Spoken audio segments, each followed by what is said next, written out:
Bacaan dari Kisah Para Rasul.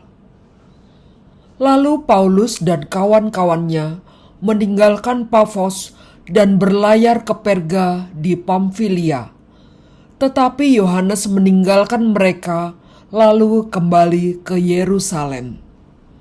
Dari Perga, mereka melanjutkan perjalanan mereka lalu tiba di Antiokhia di Pisidia. Pada hari Sabat, mereka pergi ke rumah ibadat lalu duduk di situ. Setelah selesai pembacaan dari hukum Taurat dan kitab nabi-nabi, pejabat-pejabat rumah ibadat menyuruh bertanya kepada mereka, "Saudara-saudara, jikalau saudara-saudara ada pesan untuk membangun dan menghibur umat ini, silakanlah." Maka bangkitlah Paulus. Ia memberi isyarat dengan tangannya, lalu berkata, "Hai orang-orang Israel dan kamu yang takut akan Allah, dengarkanlah. Allah umat Israel ini telah memilih nenek moyang kita dan membuat umat itu menjadi besar ketika mereka tinggal di Mesir sebagai orang asing. Dengan tangannya yang luhur, Ia telah memimpin mereka keluar dari negeri itu. 40 tahun lamanya Ia sabar terhadap tingkah laku mereka di padang gurun.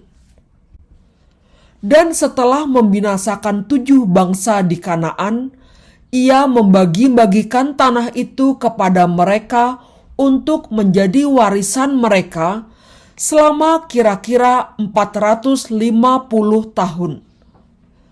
Sesudah itu, Ia memberikan mereka hakim-hakim sampai pada zaman Nabi Samuel.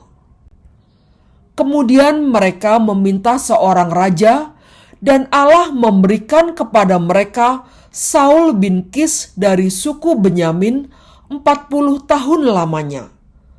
Setelah Saul disingkirkan, Allah mengangkat Daud menjadi raja mereka. Tentang Daud, Allah telah menyatakan, "Aku telah mendapat Daud bin Isai, seorang yang berkenan di hatiku dan yang melakukan segala kehendakku.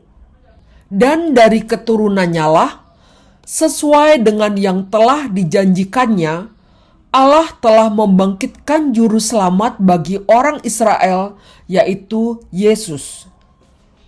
Menjelang kedatangannya, Yohanes telah menyerukan kepada seluruh bangsa Israel supaya mereka bertobat dan memberi diri dibaptis.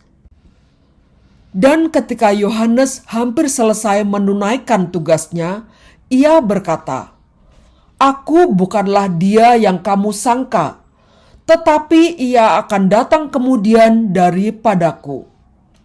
Membuka kasut dari kakinya pun aku tidak layak." Demikianlah sabda Tuhan.